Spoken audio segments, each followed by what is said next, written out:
Good morning from Himachal Pradesh. তোমরা আগের video দেখেছিলে আমরা হিমাচলের আন্টিওল একটা জায়গাতে এসে টেন্ট করেছিলাম। আর টেন্টের সেট আপ ছিল ঠিক আমাদের এইখানে। এই হচ্ছে আমাদের দুখানা টেন্ট রয়েছে এখানে, এবং এখানে তিনটে বাইক কিন্তু লাইন দিয়ে দাঁড়িয়ে রয়েছে। এখানে আমাদের ব্ল্যাক প্যান্থার দাঁড়িয়ে রয়েছে, এখানে রয়েছে অশোকদার রুদ্রা, এবং ঋষভ ভাইয়ের গাড়ির কী নাম দিয়েছিস ভাই? গাড়ির নাম আছে বল তাড়াতাড়ি। বাদ দাও।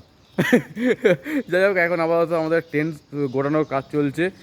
আর এই হচ্ছে অবস্থা, সব মালজাল ছড়িয়ে ছিটিয়ে পড়ে রয়েছে।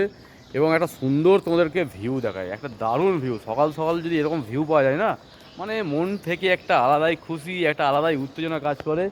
এই দেখো, এই হচ্ছে পাহাড়, হিমাচলের পাহাড়। ওফ, কাল তো বেশ বৃষ্টির মধ্যে আমরা রাইড করে এত দূর পর্যন্ত এসে পৌঁছেছিলাম, তবে আজকে সূর্যি মামার প্রকোপ দেখো। এই দেখো, চকচক করছে ভাই, চকচক করছে। ওই দিকের পাহাড়ে এখনও আগে তো ওই দিকের পাহাড়টাই সবার প্রথমে সূর্যি মামা দেখা দিয়েছে, তারপরে এখন আমাদের এই জায়গাটাতেও সূর্যি মামা চলে এলো।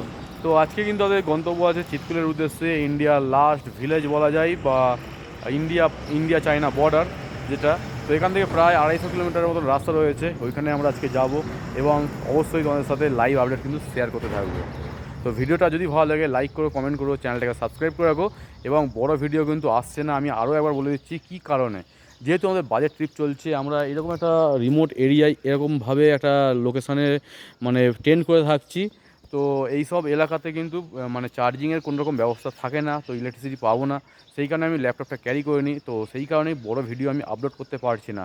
তবে অবশ্যই যখনই আমি এই ট্রিপটা কমপ্লিট করে বাড়ি ফিরবো, তোমার সাথে কিন্তু বড় ভিডিও অবশ্যই আপলোড মানে দিয়ে দেবো।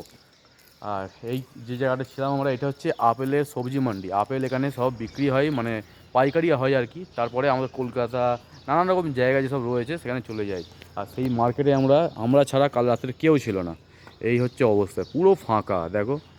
ভিরানা একটা খান্ডার বলা চলে। এখন যেহেতু আপেলের সিজন নয়, মানে আপেল পাকার সিজন নয়, সেই কারণে পুরো ফাঁকাই রয়েছে। তবে আমাদের জন্য ভালো হয়েছে, আমরা টেন্ট করে বেশ সুন্দরভাবে থেকেছি এবং চুটিয়ে আনন্দও করেছি।